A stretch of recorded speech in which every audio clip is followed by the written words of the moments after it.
नमस्कार दोस्तों, आज के इस वीडियो में हम नैमिषारण्य के महात्म्य के बारे में बता रहे हैं। नैमिषारण्य में 88,000 शौनकादि ऋषियों ने मिलकर एक बहुत बड़ा यज्ञ किया। इस यज्ञ में देश के कोने कोने से ऋषि मुनि तपस्वी अपने अपने शिष्यों के साथ पधारे। उसी यज्ञ में संयोगवश व्यास जी के शिष्य सूत जी महाराज का आगमन हुआ। ऋषियों ने उन्हें सभी शास्त्रों के ज्ञाता तथा व्यास जी का परम शिष्य जानकर सुंदर आसन प्रदान किया और सूत जी से कहा कि ऋषिवर, आप हम सब लोगों को पुराण और धर्मशास्त्रों के बारे में बताएं तथा हम लोगों को तीर्थ क्षेत्र आदि का महात्म्य को भी बताएं।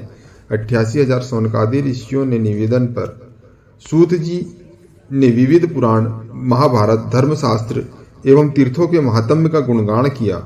कहा जाता है कि सतयुग में धर्म चारों पैरों से संपन्न खड़ा था, त्रेता में 3 पैरों पर, द्वापर में 2 पैरों पर तथा कलयुग में 1 पैर पर आ गया।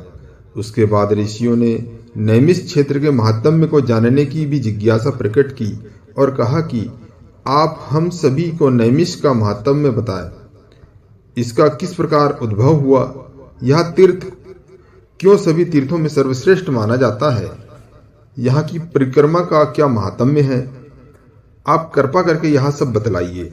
शौनकादि ऋषियों की जिज्ञासा को देखकर सूत जी महाराज बोले कि ठीक है ऋषियों, यदि आप सभी के मन में नैमिषारण्य तीर्थ के महात्म्य को सुनने की जिज्ञासा है तो मैं आप लोगों को इस तीर्थ का महात्म्य बता रहा हूं। इसे मैंने अपने सद्गुरुदेव महर्षि व्यास से सुना है। उन्होंने यह महात्म्य ब्रह्मा जी ने बताया था, उसे आप लोग भी ध्यानपूर्वक सुने। सूत जी बोले, हे ऋषियों, प्राचीन काल में एक बार दैत्यराज प्रहलाद के मन में भी इसी प्रकार की जिज्ञासा उठी थी कि इस लोक में कौन सा तीर्थ सर्वश्रेष्ठ है।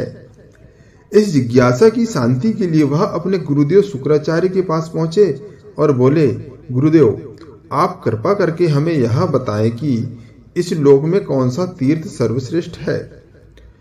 कौन सा तीर्थ आकाश में और कौन सा तीर्थ पाताल में सर्वाधिक श्रेष्ठ माना जाता है। प्रहलाद के इस प्रश्न को सुनकर गुरु शुक्राचार्य जी बोले कि प्रहलाद, तुमने यह बहुत ही अच्छी बात पूछी है। जैसा कि मैंने सुना है वैसा ही तुम्हें बता रहा हूं।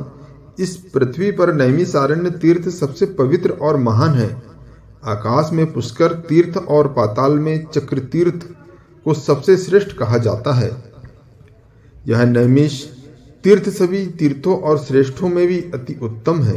यह तीर्थ तीनों लोकों में विख्यात है।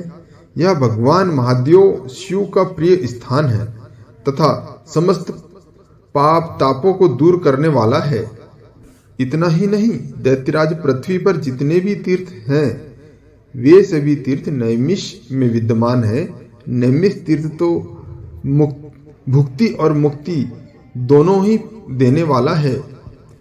यह सभी तीर्थों के फल को प्रदान करने वाला है।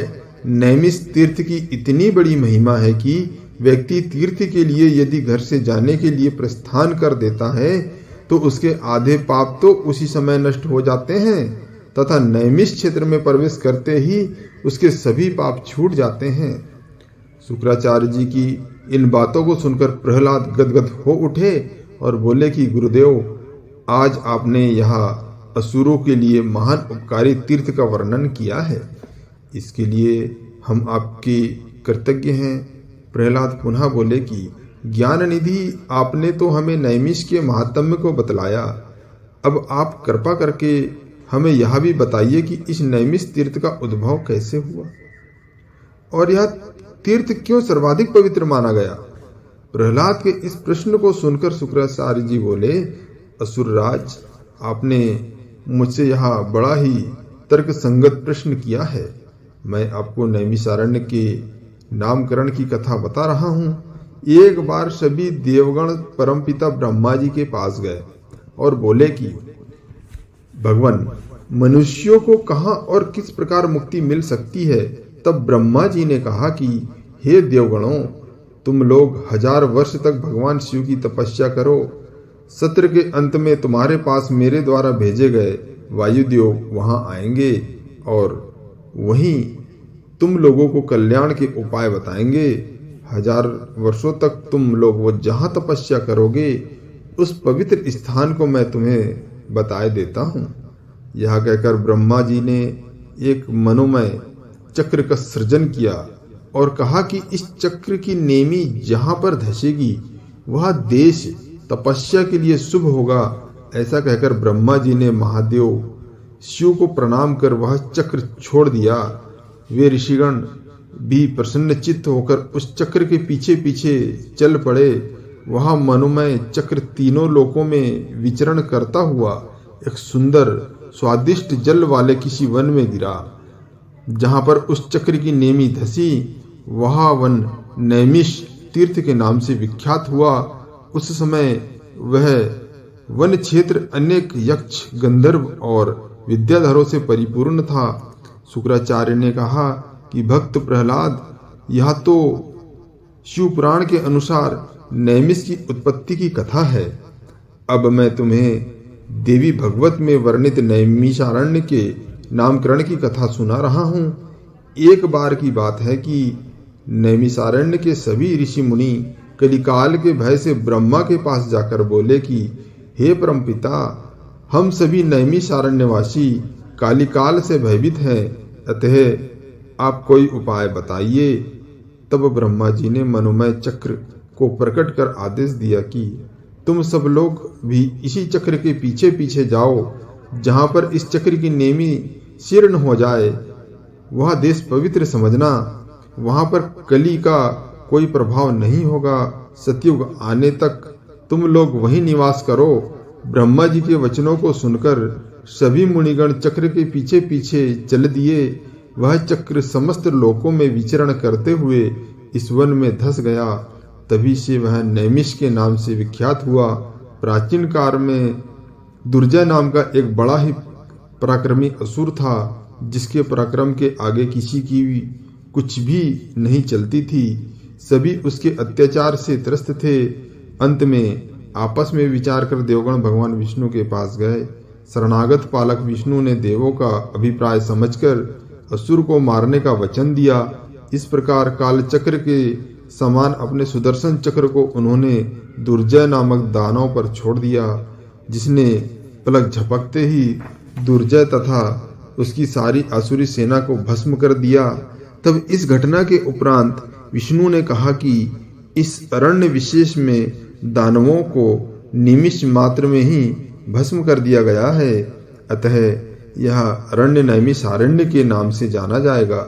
सौनकादि मुनि बोले कि महाराज, वास्तव में आपने तो हम लोगों को नैमिषारण्य की शास्त्रोक्त सुंदर उत्पत्ति बताकर मंत्रमुग्ध कर दिया। क्या आप बता सकते हैं कि शुक्राचार्य जी के मुख से नैमिष की मर्यादा सुनकर प्रहलाद के मन में क्या भावना जागृत हुई? वे बोले, क्यों नहीं, मैं तुम्हें आगे यही कथा सुनाने जा रहा हूँ। नैमिष की महिमा सुनकर प्रहलाद राज दरबार पहुंचा और उसने अपने सभी असुरों को बुलाकर कहा कि आज मुझे गुरुदेव ने कलिकाल के पाप ताप को दूर करने वाला पाप प्राणसण नैमिष तीर्थ का वर्णन किया है, जो इस पृथ्वी का महानतम तीर्थ है।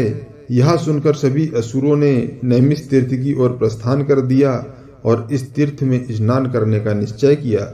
ऋषियों ने सूत जी से कहा कि आप तीर्थ यात्रा के आगे के क्रम के बारे में बताएं। सूत जी ने कहा कि मैं आप लोगों को नैमिष की तीर्थ यात्रा क्रम से तीर्थ महात्म्य को बता रहा हूँ, जैसा कि मेरे गुरुदेव व्यास ने मुझसे कहा था। आपको ज्ञात ही होगा कि नैमिष तीर्थ का रघुवंशियों से बहुत लगाव रहा है। श्री राम ने यहाँ अनेक बार यज्ञ किए। उन्होंने यहाँ पर अश्वमेध यज्ञ भी किया। वाल्मीकि जी ने सीता को यहीं पर राम को लवकुश सहित सौंपा था और वे यहीं पर अपनी माता पृथ्वी में समा गई थी। लंका से रावण को मारने के पश्चात राम को जब ब्रह्म हत्या का पाप लगा था, तब भी श्री राम ने इसी धर्मारण्य नैमिष क्षेत्र में यज्ञ किया था। उनका यह ब्रह्म हत्या दोष नैमिष क्षेत्र में इसी यज्ञ द्वारा समाप्त हुआ था। यज्ञ के अंत में माता सीता ने राम से अपने नाम का एक स्थान याज्ञिक ब्राह्मणों को दान में देने के लिए कहा था। तब श्री राम ने एक निर्भय स्थान देकर उनका नाम सीतापुर रखा था। इसी समय वह अपने पूर्ववासियों के साथ नैमिष के तीर्थों की परिक्रमा को गए थे। वह परिक्रमा का क्रम जिसकी उन लोगों ने शुरुआत की आज प्रचलित है और वह भविष्य में रामादल के नाम से प्रसिद्ध होगी। भगवान राम द्वारा की गई परिक्रमा का ही आज भी प्रचलित है। उसी क्रम से प्रहलाद ने भी अपनी सेना सहित नैमिष तीर्थ की परिक्रमा की थी। शौनकादि मुनि बोले कि महाराज, आपने तो आज हमें बहुत महत्वपूर्ण बातें बताई, अब आप कृपा करके हमें भी उस क्रम को बताइए। सूत जी ने कहा कि हे ऋषियों, फाल्गुन मास के शुक्ल पक्ष प्रतिपदा से यात्रा का क्रम प्रारंभ करना चाहिए। यह 84 कोस की परिक्रमा मनुष्य को 84 लाख योनियों से मुक्त कर देती है। सर्वप्रथम श्रद्धा से तीर्थराज चक्र तीर्थ में स्नान करके यात्रा की आज्ञा लेनी चाहिए, क्योंकि यह चक्र तीर्थ सभी पापों का नाशक है। इसमें स्नान करने वाला सभी प्रकार की व्याधियों से मुक्ति पा जाता है। तो दोस्तों, हमारे द्वारा बताई गई यह कथा आपको अच्छी लगी हो तो हमारे इस चैनल को लाइक, सब्सक्राइब और कमेंट अवश्य करें। धन्यवाद।